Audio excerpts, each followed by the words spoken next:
Hello, friends. This is Dave Hurwitz, executive editor at ClassicsToday.com, here with Classics in Trouble in the 21st Century. Oh, yeah. There's some really problematic pieces that are unlikely to get many good performances. They didn't get many good performances, actually, in the 20th century either, because I'm talking about the Schumann symphonies, which have always been problematic. I've always kind of wondered whether they were given kind of a pass by people because, conductors think they ought to do them. It's not because they like to do them, it's because they ought to do them. And they ought to do them because Schumann was, one of the great romantic composers for the keyboard, particularly, and some chamber music too, and songs and other things like that. The orchestra was not a comfortable medium for him. And he was a terrible conductor. And one of the problems with his orchestral music, as Tovey pointed out, was that, he tried to make his scores foolproof because he couldn't conduct them very well. But it goes beyond that, actually. It really does. The only issues, supposedly, with his orchestration, which is why people are made a controversy over this thing, those issues really only arise in the third and fourth symphonies. The first symphony is beautiful all the way through and brilliantly scored. The second, very, very clear and well written. But the Rhenish has its issues with cloggedness, with doublings of string and woodwind parts that make the whole thing sound kind of gray and glutinous. And the fourth symphony exists in two versions. There's the original version, which has no issues with orchestration particularly, and the revised version, which is much more dense, but which contains amplified bits of music, such as the introduction to the finale, which is glorious, and nobody would want to leave that out. So, it's a little bit problematic. There really hasn't been a great Schumann cycle, modern Schumann cycle. I think the last really great one was David Zinman's with the Zurich Orchestra. And it's really, really first class. It's marvelous. And it partakes a little bit of the sort of period instrument philosophy with snappy rhythms and very transparent textures. But that's with a modern orchestra. Of course, one of the big problems Schumann faces is that he has been picked up by the period instrument people who think that they can solve the problem by simply changing the instruments around. That's one of the great myths of the period instrument movement, of course, that it's the instruments that matter, not the way people play them or how they're interpreted. And the result has been several Schumann cycles by period instrument groups. Norrington did some, generally Gardner did a Schumann cycle twice, didn't he? I don't know. Brahms twice, and Schumann. And they were never very good. And they weren't very good, not because the instruments were wrong or the playing was bad or whatever, but because there's a myth. There's a myth that if you just put in the period instruments, then all of a sudden you're going to have wonderful transparent textures and it's all going to sound wonderful. Well, it doesn't. I got news for you. First of all, there is nothing a period instrument group can do that a modern group can't do. Nothing. Zero. And when it comes to things like balance and transparency and whatnot, you'll never beat the Staatskapelle Dresden under Wolfgang Sawallisch for top to bottom transparency of texture and balance between parts. That's a function of the artistry of the musicians, not the instruments that they're playing.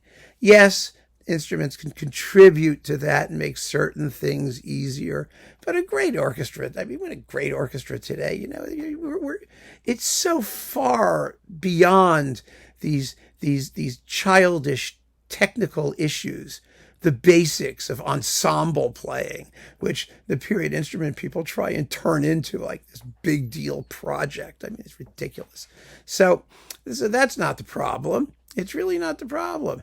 And the great Schumann conductors and the great Schumann cycles think Sawallisch and Bernstein, Riccardo Muti did wonderful Schumann symphonies.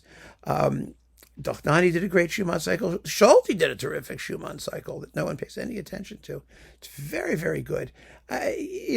Zell did terrific Schumann, although he reorchestrated it quite a bit in order to do it. People tinker. with those symphonies. People think they have license to tinker with the symphonies because of their orchestral issues. And there are issues. There's no question there are issues, but all of them are resolvable. They're resolvable either by playing with the score a little bit or by simply balancing the orchestra carefully. I mean, think of, Giulini's gorgeous Rhenish, which uses some of Mahler's retouches, which are splendid, actually. Quite a few of them. Some of them are and some of them aren't. But, that's always been the thing. I mean, and one of the interesting things about this whole discussion with Schumann and why he's in trouble in the 21st century is because the 21st century is singularly anti-romantic in its outlook.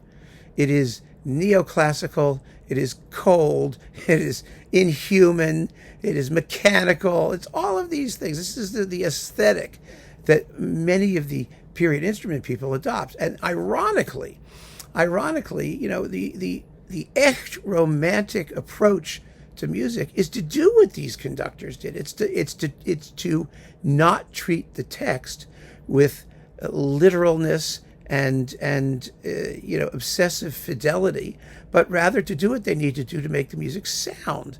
And whether that means adjusting balances and dynamics, or maybe doing a little retouching with the scoring here and there, and adopting a flexibility of pulse and all of those things, that's exactly what romantic people did, and that is the authentic approach to Schumann. Absolutely the authentic approach to Schumann, and there's no doubt about it. But the 21st century approach is to be literally faithful to the printed page no matter what.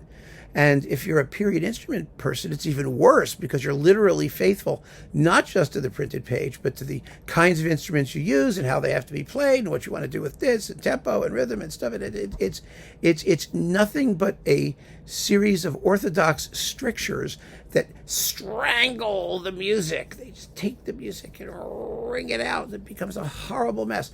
I mean, Christian Thielemann, the worst conductor alive now, maybe, I don't know.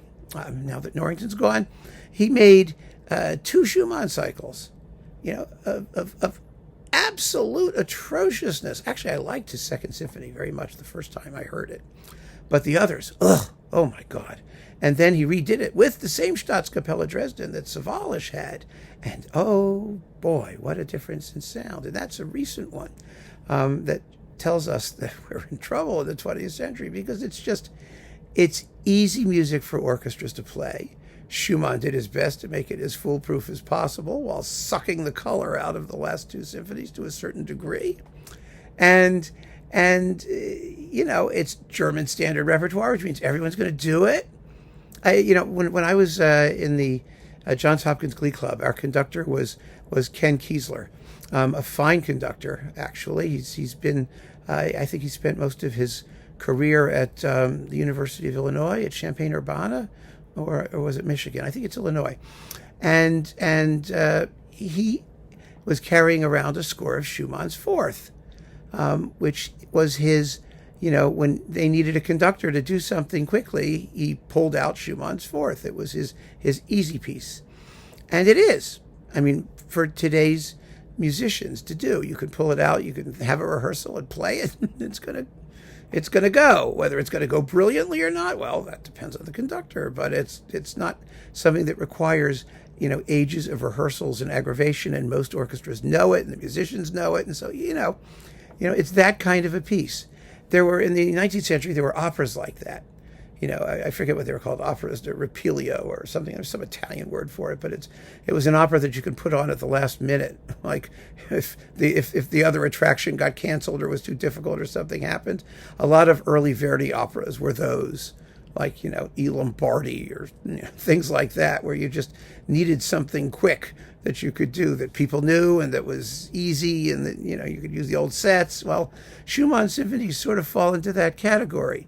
And that was not the only time I'd heard that, actually. That people had them just in their back pocket.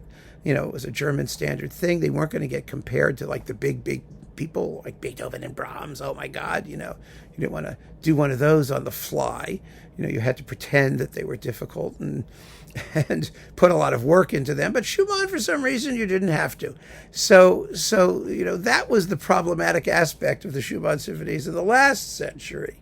But in the 21st century, the triumph of literalism and of period performance orthodoxy runs the risk of absolutely destroying this music, inserting it into a completely aesthetically alien context. And so, David Zinman aside, we will have to see what happens with the Schumann symphonies. There is no shortage of attention being paid to them. Chamber orchestras have picked them up. Everyone's doing them. Still. And they're easy to do in clumps because there are only 4 of them. So people, just issue entire cycles instead of taking their time and treating each work as a special entity that deserves its own, particular attention and loving, shaping and interpretive, angle and approach. And if you treat it like something routine, then the result will be routine. Not a big surprise, is it? So keep on listening, friends. Thanks for joining me. Take care.